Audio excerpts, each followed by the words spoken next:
Principal Center Radio is brought to you by Repertoire, the professional writing app for instructional leaders. Learn more at principalcenter.com/repertoire, and by the Human Resources Excellence Cohort, now enrolling for the 2023-2024 school year. Learn more at principalcenter.com/HRX.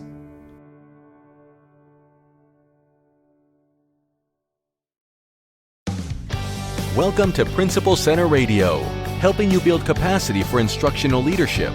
Here's your host, Director of the Principal Center, Dr. Justin Bader. Welcome, everyone, to Principal Center Radio. I'm your host, Justin Bader, and I'm honored to welcome to the program Jay Schroder. Jay has taught high school English and social studies for the past 24 years in both mainstream and alternative education settings. In 2021, he founded the Teach from Your Best Self Institute, an organization with a mission to support and inspire educators while advancing a new model for revitalizing education. And he's the author of the new book, Teach from Your Best Self, a teacher's guide to thriving in the classroom. And now, our feature presentation. Jay, welcome to Principal Center Radio. Oh, thank you, Justin. It's a pleasure to be here. Well, I'm excited to talk with you about this concept because I think you've taken maybe some ideas that will sound familiar, but in some very interesting new directions. What does it mean to teach from your best self? Yeah, so when the concept first came to me where I could talk about it, I saw two parallel lines, one above the other, moving horizontally. The top line is, you could consider the best self. I'm the most present. I'm open. I'm curious. I'm calm. I'm able to respond to situations rather than react. I have full access to my whole brain. My whole neocortex is involved. Whatever teaching tools and strategies I've learned over the course of my career, I have access to all of them, and I have access to my creativity. Lots of times under pressure or stress or adverse situations, we can drop from that best self and come closer to the bottom of our range. And when that happens, I lose access to my neocortex. This is often associated with a stress response, a fight, flee, or freeze situation. My whole nervous system changes. I go into a very reactive survival mode. And anybody doing a very high stress situation is susceptible to falling from their best self when they get overwhelmed, when they feel overpressured, and staying there too long is really depleting. And it's also not a good place to try to teach a classroom of students from. I know in the book you go into some of the neuroscience and the biology behind that and what's going on behind the scenes in our bodies when that's taking place. What do you say to the idea that that's just how being an educator is, that being in this perpetual state of overwhelm is just kind of the cost of being in the education profession? Because I've heard that, especially these last couple of years, that, well, you know, what do you expect? That's how it is. Do we have to accept that reality of just overwhelm and being overburdened in that way? I don't really think so. I think there's a myth in education, which is that students will learn based on what teachers do. And the way to get students to learn more is giving teachers more and different. We're trying to refine the recipe of doing, which ends up just adding more on the teacher's plate for them to do. So that's what I'm arguing here with this book, is that the self the teacher brings actually matters more than what they do. Now, one of the ways to think about this is, well, why does that matter? Whenever we've learned something, anybody, you learn something new, you go through three stages. Ideal situation is at first you're excited about what you're going to learn. You feel pumped. So for instance, about a decade ago, I taught myself how to sew because I wanted to sew my own clothes. I thought that would be awesome. So I'm excited about this idea to sew my own clothes. Then I start trying to learn it. Frustration, discouragement. Oh my gosh, this is way harder than I thought it was. That process, my brain's literally trying to make new neural pathways. And I feel that in my emotional body as frustration and wanting to give up because the brain wants to conserve energy. And so I have to deal with my own resistance in order to learn something. If I can get to the other side, pride, accomplishment, confidence. Now in schools, we actually take the first step off of the equation, usually, because we don't take the time to try to energize the students about what we're learning. We just start teaching them. And they don't really have a lot of intrinsic motivation to learn what we're trying to teach them. They didn't sign up for it. They didn't say, I really want to learn this. So we plunge them into this frustrating stage. And the only thing that's going to get them through is a teacher standing by their side that they trust, that's made it safe to fail, that's made it safe to struggle, that's made it safe to explore, and that teacher saying, I believe in you, You can do this. The only way you have that teacher is if you have a teacher in their best self. Because if the teacher is reacting to, oh my gosh, my students are resisting this assignment, and they start falling into, I talk about hurt spots in the book too, but either a hurt spot or a stress reaction, and then they start resisting the student's resistance, that's going to actually exacerbate the situation and make everything worse. Next thing you know, we have teachers and students. Nobody's in their learning brain, and we're trying to teach this class. All teacher has access to at that point are tactics of control, trying to control the students, which just creates more resistance. And it creates this ugly cycle where nobody's really effectively learning. So it actually matters a great deal that teachers are in their best self and have access to all their faculties and are able to respond to whatever the students give them. Let's talk about that idea of hurt spots a little bit more. Tell us about that. I noticed in myself, and usually you don't notice this too much unless you're close to people, but there would be particular triggers that people would act, or in my own case, I would feel out of proportion pain to something that someone else wouldn't be very bothered by. And so I've done a lot of learning about that since. And so I call these hurt spots, but this is actually buried trauma that we carry forward from our childhood. So this relates to ACEs, adverse childhood experiences. And so if I have some of these ACEs and they get triggered by a current situation, my whole system lights up as if I'm experiencing that trauma now. And my tendency in my brain is to blame whoever is triggering me. Like, you're the cause of this, because I don't have the context to realize, hey, this is actually from this, and this isn't about this person right now. I just need to go take some time or go through some kind of process to heal this trauma. But instead, we end up blaming.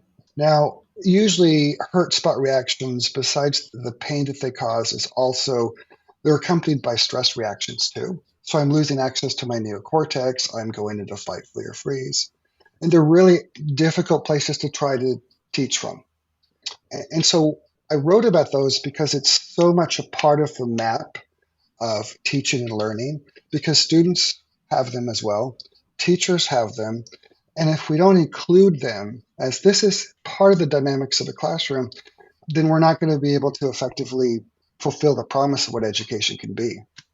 I think that's so important to recognize that this is not just something that students bring with them into the classroom, but many of us as educators bring those as well. And I think this is something that we've been aware of for a while. The idea of adverse childhood experiences and the idea of trauma, we've been aware of them for a while, but sometimes we're not really sure what to do other than be understanding. And sometimes being understanding doesn't really do much for us. It can help us understand, but it's not necessarily a strategy. So when we're feeling that way, or when we're noticing that a student is reacting in that way because of, something that we've accidentally touched on, what are some strategies from the book that can really keep us on track and keep things from going off the rails?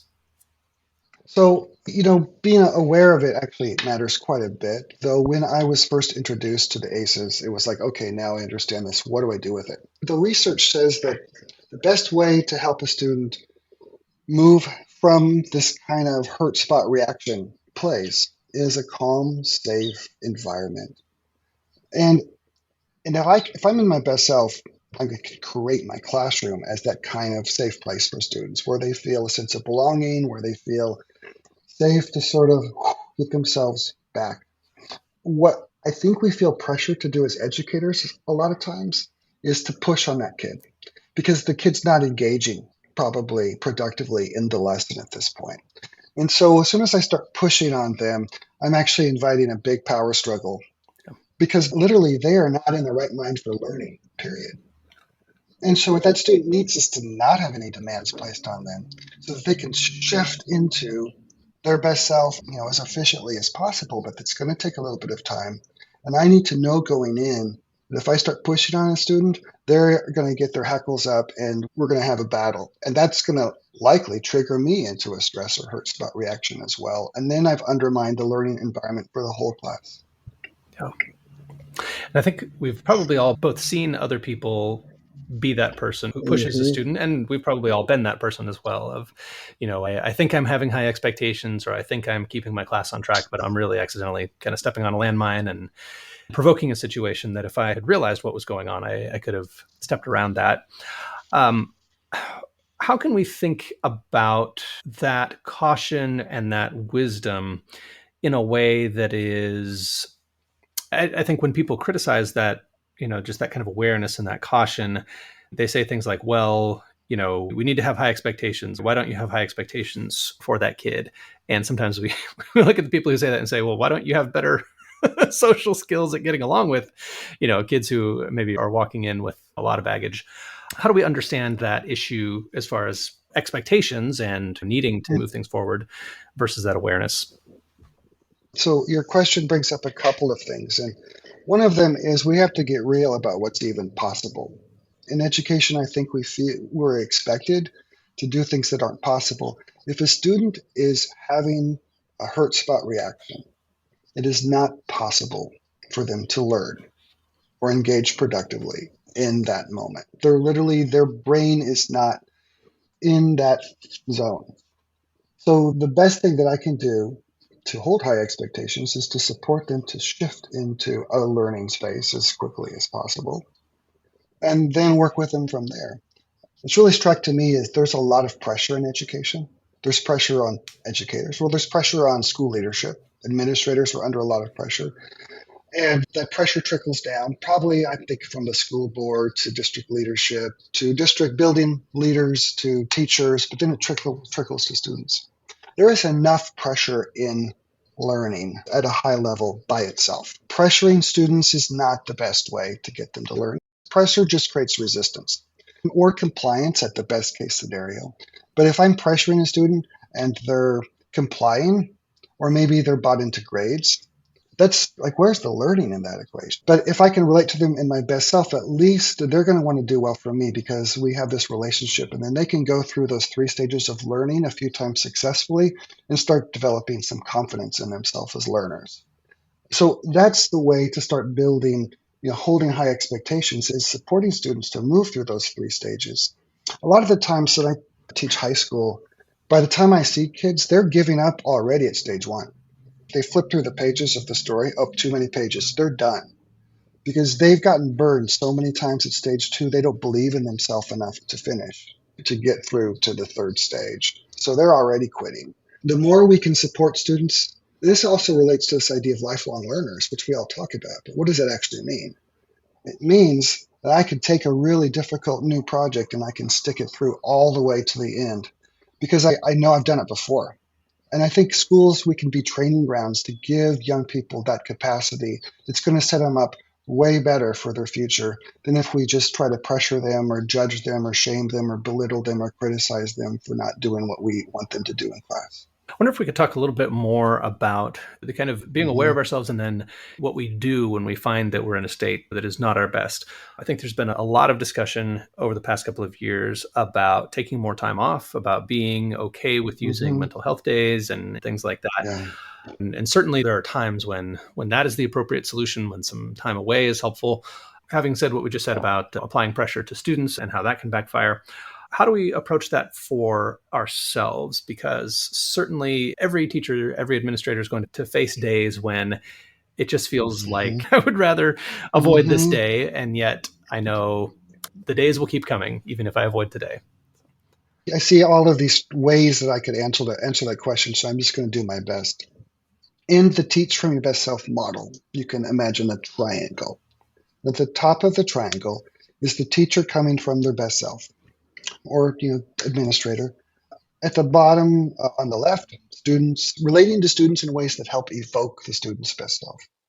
On the bottom right, creating a classroom environment that tends to bring out the best in both students and teacher. If I remember that's what matters most, maybe some things don't get done that day.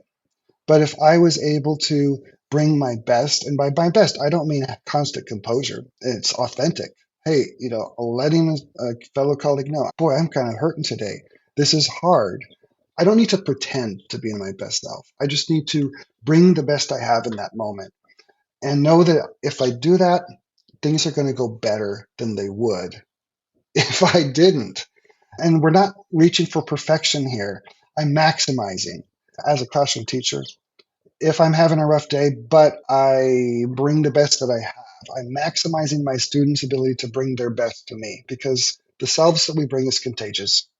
And students, because of mere neurons, they're going to relate to me from their best self. My job suddenly is much easier if my students are related to me from their best selves, because now I don't have to fight them, right? If I'm creating a classroom learning environment that brings out the best in all of us, now, every bit of that triangle is synergistically. In other words, it supports the other modules on it. So one of the things I talk about is we have a limited amount of time, energy, and attention as educators. And if I'm having a really rough time, I may have less that day to invest, and I may even feel like I don't have enough for what it takes. But if all I do is think about that triangle and I invest my time, energy, and attention into what can I do to make sure that I'm bringing my best today, taking care of myself, what can I do to support the students to bring their best selves, what can I do to create a learning environment, the day's going to go better than we thought it would. So in the book, there's strategies and tactics for all of those three corners that we can do, and any one of them is going to be better than kind of diverting to the default of how we would normally be. Yeah, I should say you have both kind of in the moment strategies as well as some kind of longer term strategies. Longer term, what does it look like? Part 4 is all about creating a resilient best self. And you talk about radical acceptance. What's some of the longer term work that we can do, especially if we think about making this a job and a career and a profession that we can stick with long term? Because I think that's something a lot of people have been questioning lately is really, do I have the energy to keep going long term in this? And how do I build my capacity to be able to endure? You mentioned radical acceptance. So the first part of the book really lays out the challenges. So I'm doing my best to create this map. These are the challenges we face. And so given these, what can we do? The second part of the book are approaches that we can take in the face of those challenges that will maximize our ability to stay in our best self well on the job. And I think that's important because there's a lot of times we're told, hey, do this self-care strategy, but I don't have time to do it. It's stuff that I'd have to do outside of my workday. But part 2, these are things to integrate while you're teaching and practice while you're teaching that will help maximize all 3 points of that triangle. So when you get to the fourth part of the book, so radical acceptance is built into the second part because I have to radically accept my students. And I learned this was like an awakening, like getting hit on the head with a 2x4 about my second year of teaching. I came into teaching with these very grandiose ideas of how my students would be. They would all be scholars, of course, and be super interested in my teaching, and my discussions would be fantastic, and they would be really engaged in it all. I saw the movies, so I had the model, and I knew what it was going to look like for me, and it didn't at all. And I realized, oh my gosh, it was this one day after this horrible day. It was awful. I had this idea in my head of what I thought my students should be. And instead of accepting my actual students, I just judged my actual students because they weren't measuring up to my idea. So we tend to have these ideas of how they should be, and that gets our affinity, like our allegiance is to the idea.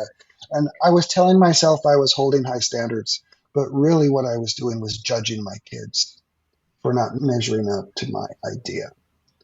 And of course, in that atmosphere that I created in my classroom of judgment, of messages of you're not really enough, that's sort of built into my approach when I'm coming from that, they didn't like it.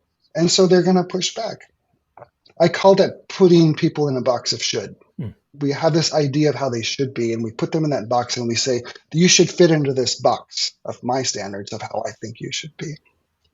Once I let go of that, I realized I would never be able to help these students unless I accepted them as they were, and then I could help them get better from there.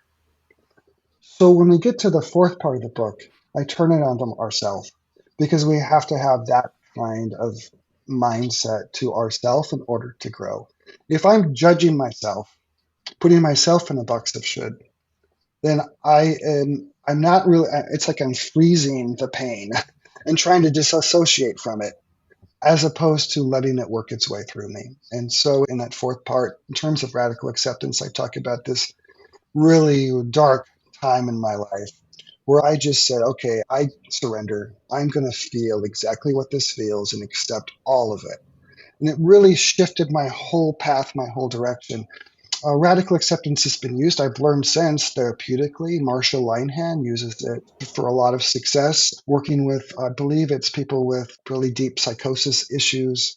So it's found its way into psychology as well. But learning, you're starting from this place that I am good enough. My best is all I can do. And the best has to be enough because that's all I can do. So if I'm coming from my best self and I'm bringing my best, that's actually trustworthy. I can trust that more than my ideas of how I thought it should be. I do get into expressive writing in part 4 as well. And that is like one of the only things in the book where I'm saying, hey, this is something that's worth taking the time for in your life to help build this durable best self, especially for those of us that have adverse childhood experiences and notice hurt spots getting in the way, feeling ourselves reacting out of proportion to situations and having that get in the way of our teaching. Expressive writing is a hugely powerful tool to help us go back and rewrite those old stories that are dogging us and holding us back. You also make a link between reflective writing and decision fatigue. And I was excited to see, this is a deeply researched book, and you reference John Tierney and Roy Baumeister's work on decision fatigue, which I'm a big fan of. Take us into that connection. It gets a little mushy, but there's reflective writing and then there's expressive writing. And so expressive writing is what I talk about to go back in and rewrite the narratives. Reflective writing, one of the things I can do with that is help align myself with my own kind of core values. One of the things I talk about in the book is the difference between, and I'm kind of arbitrarily making this distinction, between decisions and choices.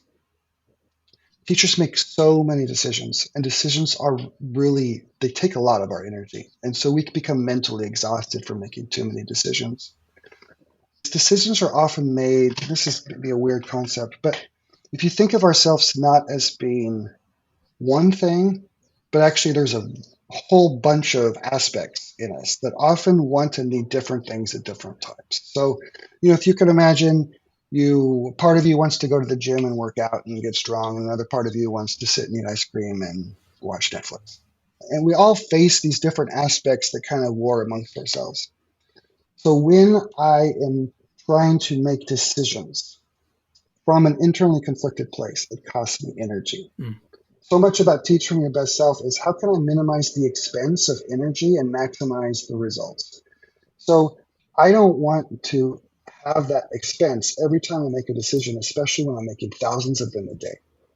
So one thing that reflective writing could do is help me get really clear about my own deepest core values. From this deepest place that I can get to, I can make choices from there. And these choices are going to be aligned. It's like all of me is lined up because it's from a deep place. It's not from this surface warring place. This is actually who I am. This is who I stand for as an educator. This is what matters most to me. And in this moment, I have this situation.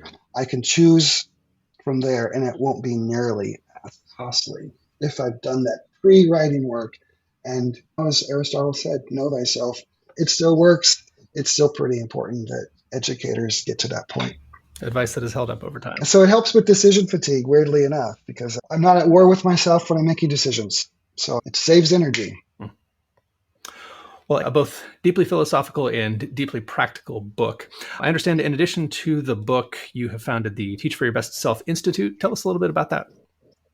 Originally, I was planning on doing teacher trainings about this. I hadn't had the idea of a book until the darkness of lockdown, August of 2020. And I thought, are we ever going to gather again? Because it really seemed like maybe not. So in August of 2020, I started writing the book. But before that, I had been planning these trainings. I led the first one in the spring of 2021. And it was powerful. I didn't know what I had. I thought, hey, I think this is good. This certainly works for me. I don't know if I can convey it. This is my pilot. I had 17 brave educators take the journey with me. And it was very powerful. It was unanimous. They were, oh my gosh, every teacher needs this. You should share this with administrators. There was a lot of tears. They called it transformational. And that gave me the courage to continue building. And so ran another 4 cohorts the next year and another 4 this year. So we're kind of slowly building this program down here in Southern Oregon where I am. And it's still working. And it's been really powerful. In fact, it's one of the most rewarding experiences I think I've had in my life to work with other educators. It's also been exhausting because I've had a full-time teaching job at the same time that I'm doing all of this. But I think it's also a testimony that the stuff works, because I could not be conceivably doing all of this if I wasn't able to apply the stuff that I teach other teachers to apply. It's in person. I haven't figured out a model yet for it to do it remotely. There's something very powerful about the face-to-face, and we meet for a week in the summer, and that's when I go give them sort of the whole picture.